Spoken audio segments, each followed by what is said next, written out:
Hello, everyone, and welcome to Grow Through English channel, the place where we learn simple English, share real thoughts, and grow together. Before we start, don't forget to like this video, subscribe to the channel, and turn on the bell icon so you never miss an episode. Today, we are talking about something very important, something that affects your relationships, your decisions, your confidence, and your peace of mind. Today, we are talking about emotional intelligence. Many people think intelligence is only about being smart, about grade skills or knowledge. But emotional intelligence is about understanding emotions, your emotions and the emotions of others. Emotional intelligence means you can notice what you feel, you can understand why you feel it, and you can choose how to respond instead of reacting. Let's look at a simple example. Two people face the same problem. One gets angry, reacts immediately, and later feels regret. The other feels upset too, but pauses, breathes, and thinks before speaking. The difference here is emotional intelligence. Emotions are not the enemy. They are signals. They tell you when something matters, when something hurts, when something feels wrong or right. But when you do not understand your emotions, they begin to control you. You react without awareness. You say things you do not mean, and you feel overwhelmed without knowing why. Many of us were never taught how to deal with emotions. We were told to be strong, to ignore feelings, to hide them, but ignored emotions do not disappear. They stay inside and show up in unhealthy ways.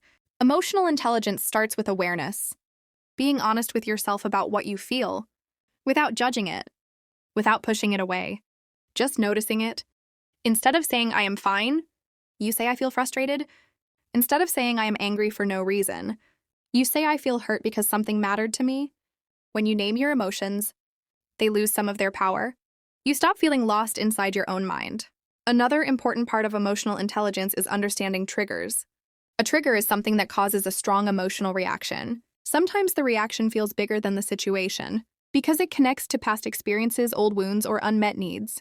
When you understand your triggers, you stop blaming yourself and you start understanding yourself. Emotional intelligence also affects relationships. When you understand your emotions, you communicate more clearly, you listen better, and you stop taking everything personally. You begin to realize that not every reaction is about you. Sometimes people act from their own pain, fears, or stress. This does not mean accepting bad behavior. It means responding with clarity instead of chaos. People with emotional intelligence are not emotionless. They feel deeply, but they are not controlled by their emotions. They know when to speak, when to stay silent, when to walk away, and when to set boundaries. This is not something you are born with. It is something you build over time, with practice, awareness, and reflection. In daily life, emotional intelligence shows up everywhere, in how you make decisions, in how you talk to yourself, and in how you deal with stress. Many people think they are bad at decisions, but often the problem is not logic. It is unmanaged emotions. When emotions are strong, the mind becomes loud, fear rushes your thoughts, anger pushes you to act fast, and anxiety makes every choice feel dangerous. Emotional intelligence helps you slow down. It teaches you to pause before reacting, to ask yourself, what am I really feeling right now?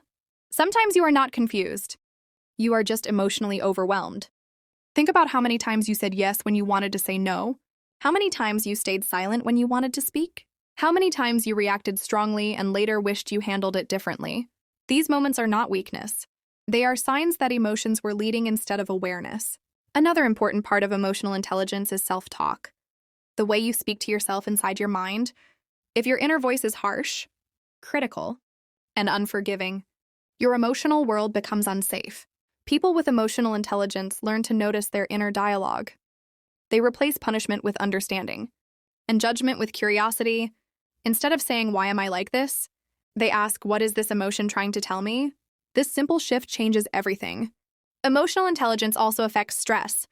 When you do not understand your emotions, stress builds quietly. It shows up as tension, fatigue, or constant overthinking. But when you allow emotions to be felt, they move through you instead of staying stuck.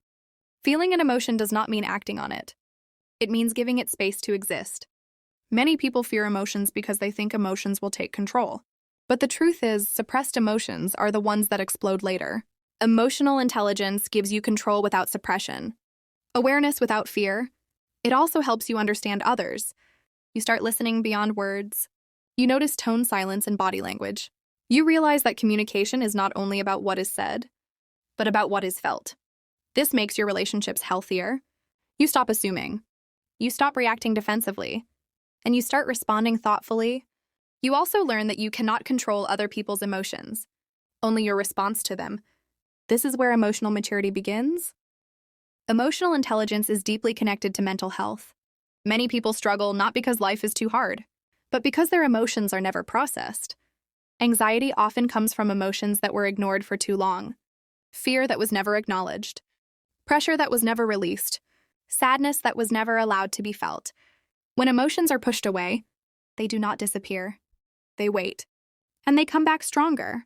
Emotional intelligence teaches you to face emotions gently, not to fight them, not to judge them, but to understand them. For example, anxiety is not the enemy, it is a signal. It is your nervous system asking for safety. Instead of asking, how do I get rid of anxiety? Emotional intelligence asks, what is my anxiety protecting me from? Burnout works the same way. Burnout is not laziness. It is emotional exhaustion. It happens when you keep giving, without listening to your limits, when you keep pushing, without checking how you feel.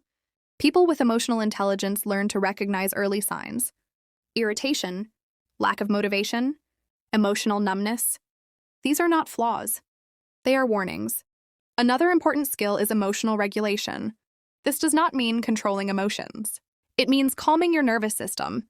Simple things matter: slow breathing, movement, rest, stepping away from overstimulation. Your body plays a big role in emotional intelligence. Emotions live in the body, not just the mind. If you ignore your body, your emotions become louder. This is why rest is not optional. Sleep is not a luxury, and pauses are not a waste of time. Emotional intelligence also helps with boundaries. Many people feel drained because they say yes too often. They fear disappointing others, but end up abandoning themselves. When you understand your emotions, you learn when to say yes and when to protect your energy. You realize that boundaries are not rejection, they are self-respect. And the more you respect your emotions, the calmer your mind becomes. You stop living in constant tension. You stop feeling guilty for resting. You stop apologizing for your needs. Emotional intelligence changes the way you build relationships. Because relationships are not only about words, they are about emotions underneath the words. Many conflicts happen not because of what was said, but because of what was felt, misunderstood, or ignored. When emotional intelligence is low, people react. They defend, they attack, or they shut down. When emotional intelligence is high, people pause, they listen, they ask, and they respond with awareness. You start noticing patterns, why certain people trigger you, why some conversations feel heavy, and why some connections feel safe. These reactions are not random. They are emotional memories. Emotional intelligence helps you separate the present moment. From past experiences, you learn that not every discomfort is danger, and not every silence is rejection. This awareness reduces overthinking and builds emotional safety. Communication also becomes clearer. Instead of blaming, you express feelings. You say, I felt unheard. Instead of you never listen, you say, I need space. Instead of disappearing, this reduces tension and invites understanding.